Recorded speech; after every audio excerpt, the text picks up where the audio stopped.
nga twogerako kino ekifaananyi ekyafulumye abantu basinga ne bagamba Kenzo ng'alaze maturity okuba mu kifaananyi ekimu n'omukyala gwe bakyankalana naye n'omusajja ewawe omusajja gye yadda ne bagamba Kenzo asinzidde ku kikyabala kuba era byomu yagamba kati Kenzo wananfunirawo wenfunira nti we reach a point bw'oba omaze okuzaala otandika obuterowooleza nga ggwe nino otandika okulowooza ne gw'olese ku nsi ate bw'oba omaze okuba nga oli mu kaliba ng'ezaffe ng'olina ba followers olina abantu bo-inspiring olina abantu abakulabirako otandika obuterowoozaako ng'atya wabula n'olowooza ne kwabo abakulaba ng'okoze ekintu ne baagala bakikole. You have to always be that good example that is going to make people benefit out of following you. You understand? Eddie Kenzo, tukulaba nga otandise okufuuka omusajja ow'amasuuti oba okubeera nga ofuuse omusajja ali gentle, ogenda kusobola otya okubeera nga ohandolinga office eya meeting ezotatadde ne music okubanga gwe tolinga bali abakubwamu abanaakola ekiro with family man? But I've always been gentle, my friend. Dressing code has nothing to do with mindset or whatever. Maybe sometimes it is, but nze boddayo n'otunula videos nga yegwe owange gwenjagala ndoosa nayambalako ne ku masuuti mu ezo videos. Bw'otunuulira show zange zonna concerts, I've always put on suits. Bw'otunuulira award ceremonies wakubanga ekikalu n'oleka half naye kati okuba kijjudde. No, ate ekyokubiri tukula bwe wali luli si bw'ogenda okuba leero omuntu nga takyuka aba muzibu. Tukula kati this day I celebrated the 13th birthday of my child.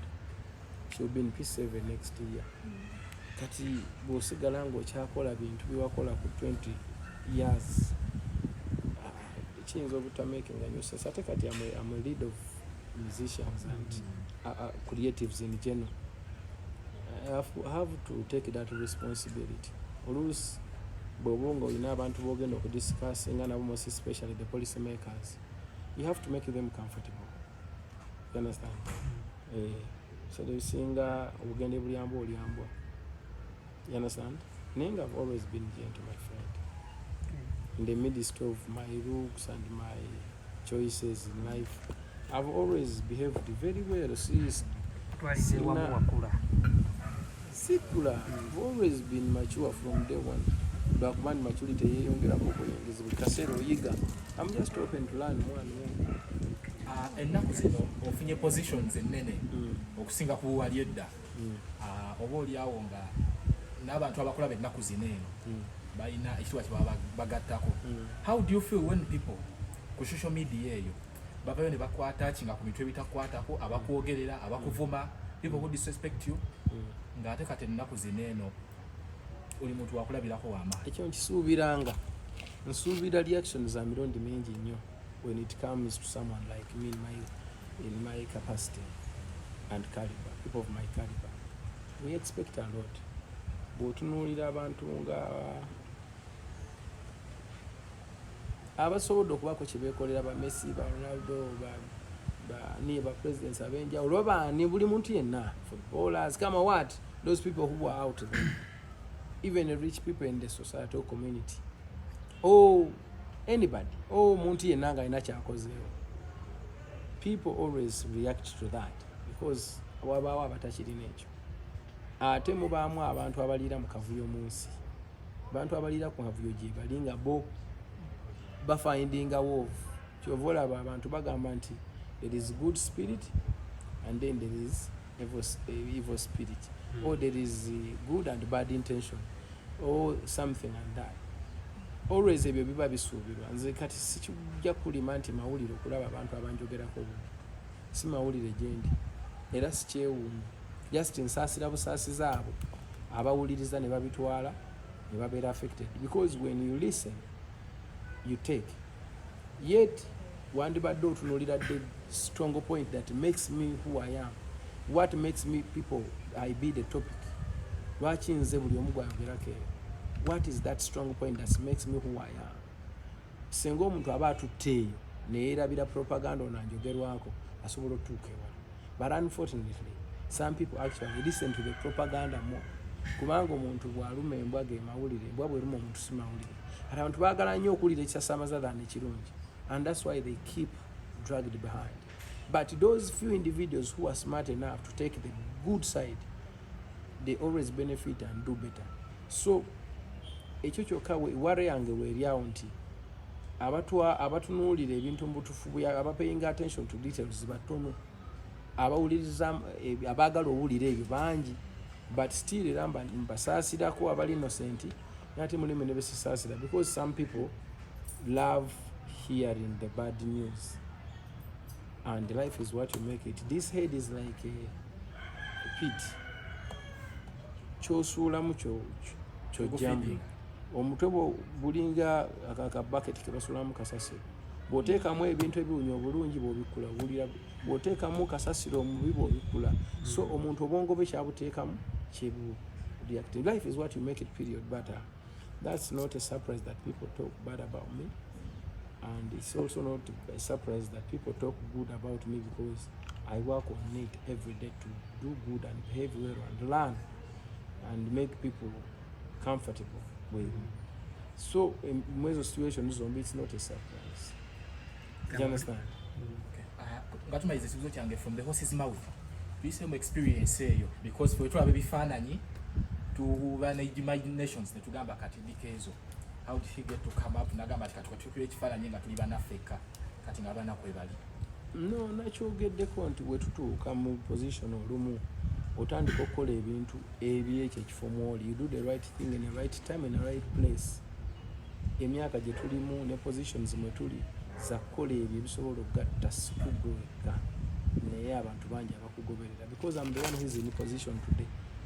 I have to pave a very good way for another one who is coming here as nganange bwenfumawo. Eddie, babagakawo tulina gundi gye twalaba ey'omukyala Donizera yavaayo n'awanika n'agamba nti mu bantu abali mmento okuyisaamu Eddie Kenzo amaaso biri ayitolimu yadde okumuvoola yadde omuntu yandisanye n'abuuza Eddie enkolaganayo ne Donizera omuntu yandisanye okukimanya okirambululemu in brief if you don't mind.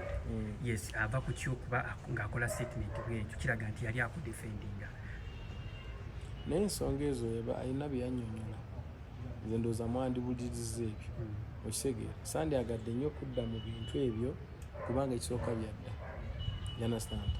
Naye nze kye nakola era ndowooza bakiwulira kulaba nti position mwe nali sisobola kutambula na munange kyali ayagala mukwano gwange naye ng'ate nyina brother wange by then yali asobola okuba nga ate akola ono kyakola ki so nga nyina omuga nti munaye siina busobozi bukola ekyo naye ono akola ki era nono nemugandooza wano waliwo opportunity wandigiko yambinzeeko so byebyo. So gavumenti Adonizera byayogera temwali kya bulimba ebintu byayogera byali bituufu byonna era senga yalimba nandize nekugamba alimba.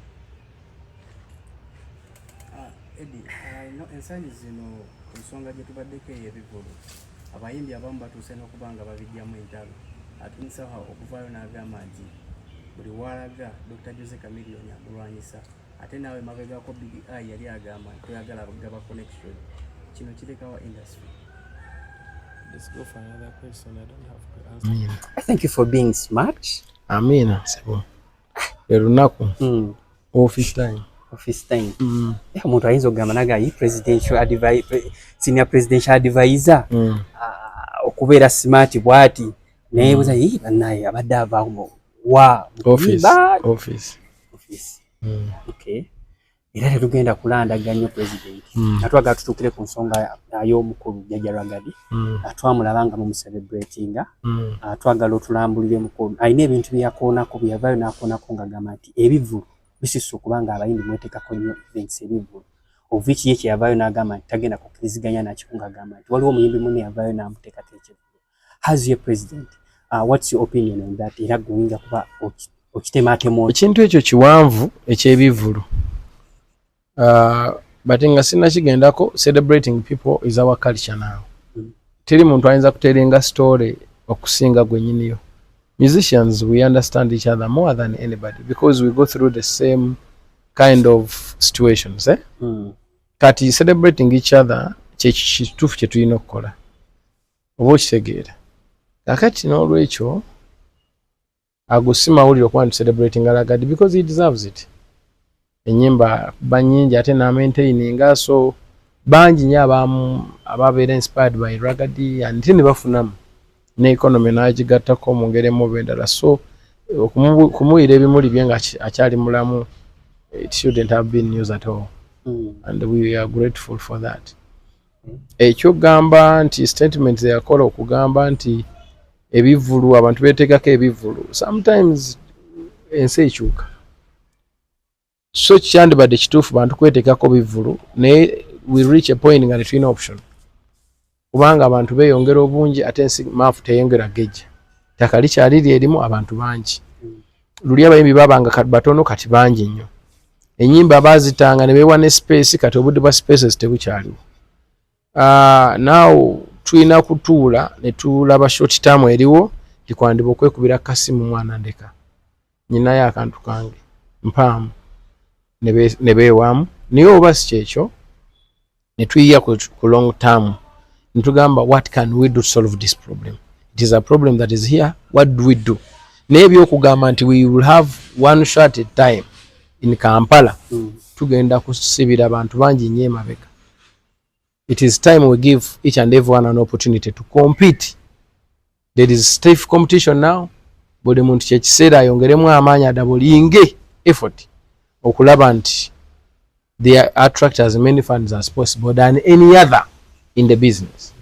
However much tulina okubeera united netukola ki, but this is competition, this is business. We have to compete in business but competing healthy. I think tuongeremu amaanyi tuve mu comfort zone tumanye kati ensi efunze obudde tewakyali competition eri high buli muntu ayongeremu tusobole okuba nga tetutambula n'omulembe oguzze. Bwanga president vice why n'ekibulo nakolwenja mu bintu byemwali mutankawo federation muno bintu byemwayogera ng'omuntu obudde bw'anaatuulanga ebbali nga takola mugenda muyambamu kiba kuno obudde yavudde yagenda kuwumula muwagendera okubeera ane nagende mu kuzaala okigambibwa mbu ali mugenda muyamba mutya muoba obudde okubanga tali ku stage atakyayimba naye nga ali waka. Already tuze tumusupportinga mu ngeri emu endala era naye akimanyi ate nga support era tukyamwera ddala both mu bivulu ne mu mbeera ze kubanga yavaayo n'ateeka ebigere steps mu maaso to support the cause of unity. You understand? Awo naffe tetusobola mwerabira, she's our hero. So tuli naye era buli muntu amuli behind, and tomorrow you are going to see many people, many musicians here to cheer her up. Ochegere as not only musician but a family member. You understand? Yeah. Bwenga president w'ekibiina kya federation ogenda kuyamba otya abayimbi naddala abakyakompaininga ku nsonga gyeyogeddeko ey'okwetaka ebivulu nga bagamba tekigwanidde wadde competition weeri nnungi naye tekigwanidde muyimbi okuba nga kiragerayo n'agamba waliwo muyimbi okubanga faani mpagira tugeze katale nikusaasira ne Spice Diana bonna nali agadde bagira naye bonna balunaku bogerezeganye there is no space nabo bakiraba. There is no space. Luli twalina ne space nga twewo omuntu n'afulumya akayimba ne muga katumulinde. Tuddo kyayinza olinda omuntu. Nyimba zifuluma 10, 20 olunaku. And that's what is supposed to be for now, according to this current situation and generation. There's nothing you can do about it. Changes zijja nga sife tuzirese. But it's because of the growth. Population yeyongedde. Kibuga tekinnagejja kweyongerako. Tulina kwongera kufuna solutions. How do we handle this now? Abantu basinga ne bagamba abadde waliwo ekibiina ky'abaproducer ekyegattira mu kibiina kyo mugenda kuyamba mutya baproducer. Kibiina kyange kibiina kyaffe. Me being a president, it does not mean that it's mine. Ekyegattira mu federation. Mulina nteekateeka ki eya skills enteekateeka of course teyinza kubulawo muno mukabi ye muno ddala. So enteekateeka zaffe tuba nazo zitayinza kujja tekutandika kugamba abantu tugenda kola kino tugenda kola kiri, but of course enteekateeka zibaawo because we work together and we have to support in whatever way.